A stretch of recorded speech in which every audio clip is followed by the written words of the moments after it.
Méditons avec le pasteur Ertis. Méditons avec le pasteur Ertis. Samedi 14 décembre de l'an de grâce 2019, nous méditons selon le programme de la Ligue pour la lecture de la Bible dans le lecteur de la Bible 2019 qui a prévu Colossiens 4, 2 à 18. Ça sera la fin du livre de Colossiens aujourd'hui. Pour approfondir la méditation, le lecteur nous recommande de nous poser ces questions. Y a-t-il un exemple à suivre ou à ne pas suivre? Y a-t-il un ordre auquel obéir? Quelle vérité Dieu me révèle-t-il? Quel verset m'interpelle le plus?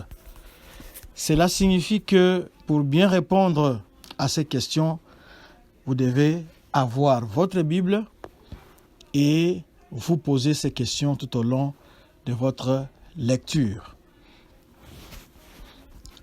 Paul nous parle de la persévérance dans la prière, de la sagesse dans les paroles et il fait quelques exhortations finales.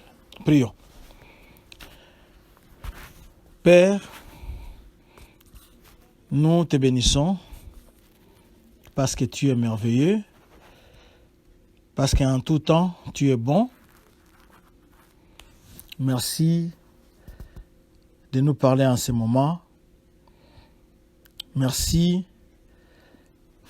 de nous donner, de nous prodiguer ces précieux conseils pour que nous puissions refléter notre Maître Jésus-Christ. Remplis-nous du Saint-Esprit, au nom de Jésus-Christ. Amen.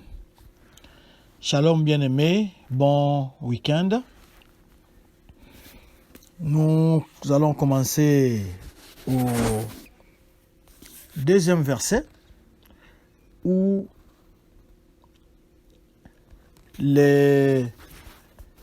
l'apôtre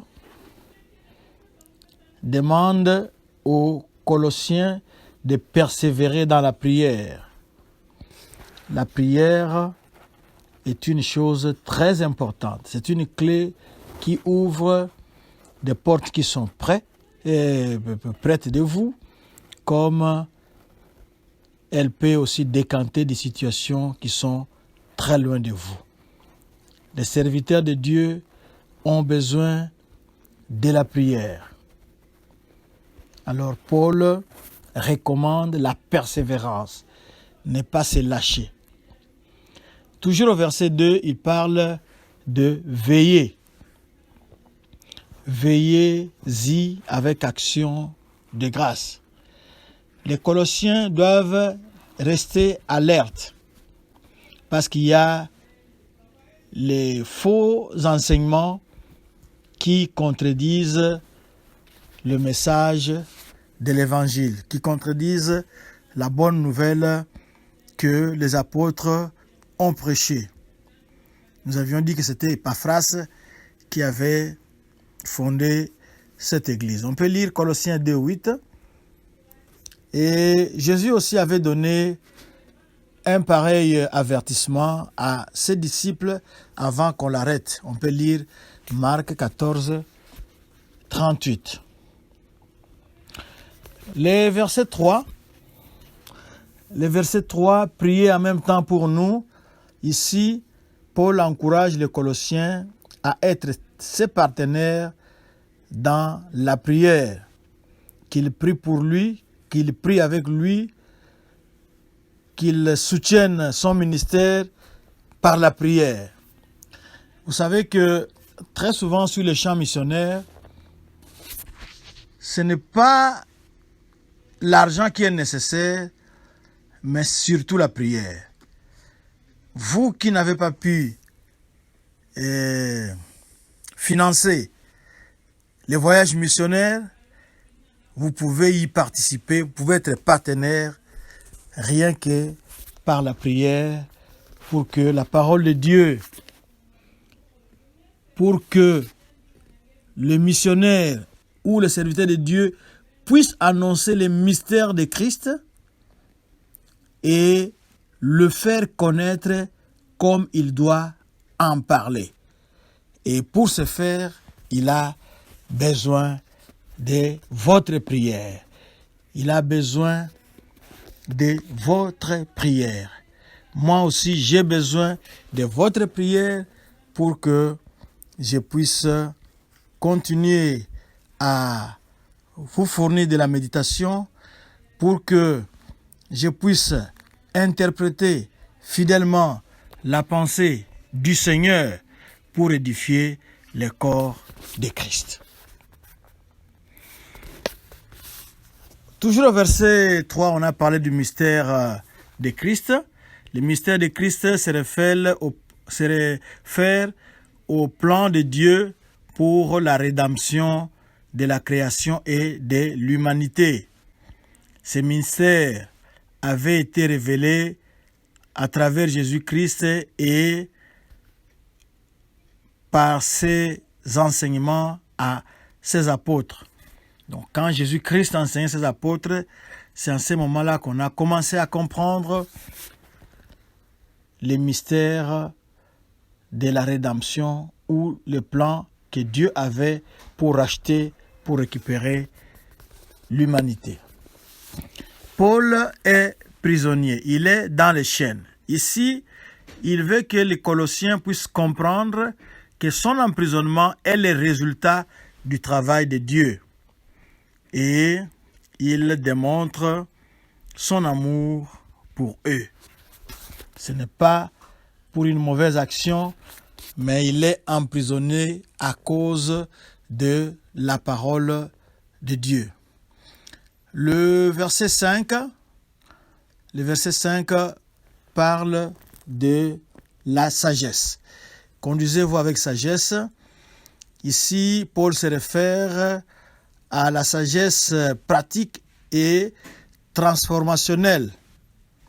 Ce n'est pas simplement quelque chose d'intellectuel, mais c'est quelque chose qui est pratique et qui transforme.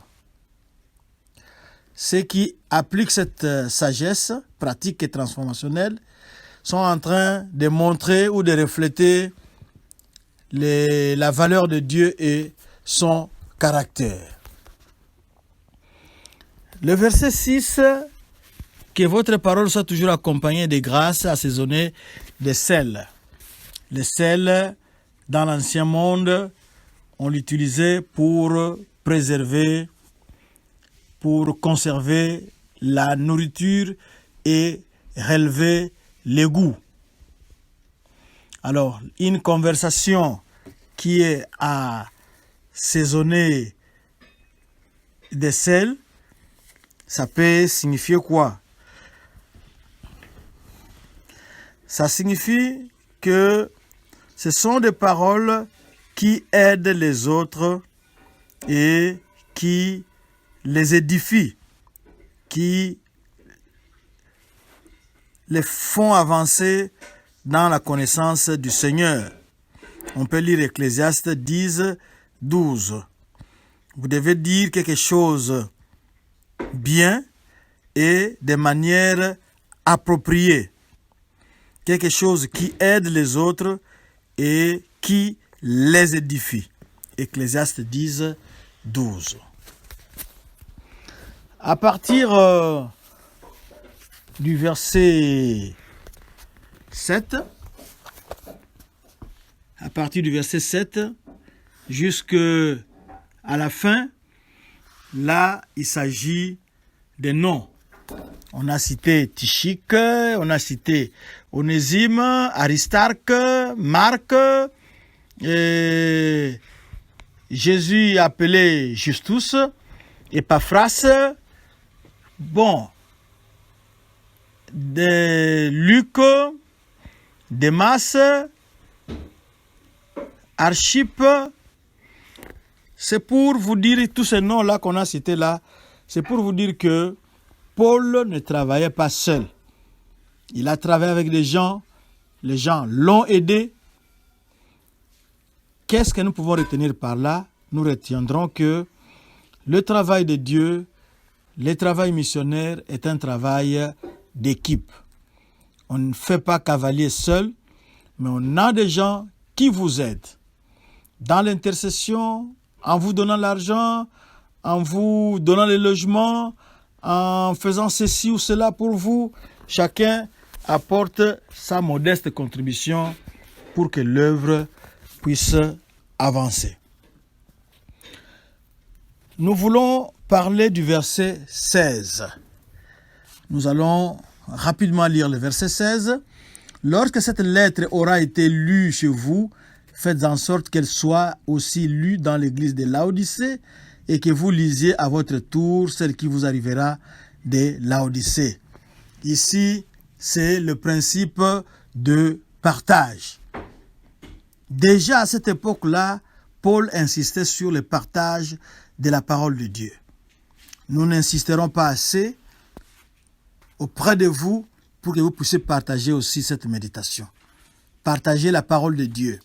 Au lieu de partager ce qui n'édifie pas, au lieu de partager n'importe quoi, mais vous pouvez partager la parole de Dieu, partager cette méditation pour qu'elle puisse aller le plus loin que possible pour édifier les corps de Christ. Principe de partage. C'est sur ce principe qu'est basée aussi cette méthode de la Ligue pour la lecture de la Bible, quand nous avons dit que quel verset m'interpelle le plus. C'est ce verset-là que vous allez utiliser comme tremplin pour engager la conversation avec votre entourage et leur parler de la parole de Dieu. Vous allez leur dire vraiment les paroles particulières que vous avez découvertes après avoir lu la parole de Dieu. Partagez cette méditation, partagez la parole de Dieu. Nous sommes dans l'époque actuelle, nous devons partager. Le verset 18 nous dit ceci: « Je vous salue, moi, Paul, de ma propre main. » Souvenez-vous de mes liens. Paul insiste de sa propre main. Il a dicté sa lettre à un secrétaire. Le secrétaire a écrit jusqu'à la fin. Et la dernière ligne, Paul lui-même l'écrit pour authentifier son texte. Pour dire que c'est moi, Paul, et non un pirate qui vous a envoyé. Nous savons, nous vivons à l'époque actuelle, nous contextualisons la parole. Nous avons des pirates qui piratent les comptes des gens pour envoyer des bêtises, pour envoyer des choses qui ne sont pas convenables à d'autres personnes, mais en votre nom. Alors, qui étaient les pirates de cette époque-là? Nous nous souvenons que la lettre aux Colossiens, Paul est en train d'avertir les Colossiens que faites attention, il y a des faux enseignements, il y a des faux enseignants qui sont en train de troubler l'évangile pur, l'évangile de Jésus-Christ que vous avez entendu. Alors, ces gens-là font tout pour atteindre l'Église, pour la déstabiliser. Quand Paul signe de sa propre main, c'est pour dire que c'est pas un pirate, c'est pas un faux enseignant qui a écrit à mon nom, qui a dicté une lettre à un secrétaire, mais c'est moi-même, Paul, qui vous écrit. Et comme Paul, nous allons dire que la grâce soit avec vous. Que Dieu vous bénisse et bon week-end. Prions. Seigneur, merci. Merci pour ta parole. Nous la recevons avec joie et nous voulons la mettre en pratique. Nous avons besoin du Saint-Esprit pour nous guider, pour nous aider, pour nous tractionner, pour nous faire avancer, pour que nous puissions te rendre gloire dans tout ce que nous faisons. Merci, nous recevons la grâce que Paul nous a souhaité d'être avec nous.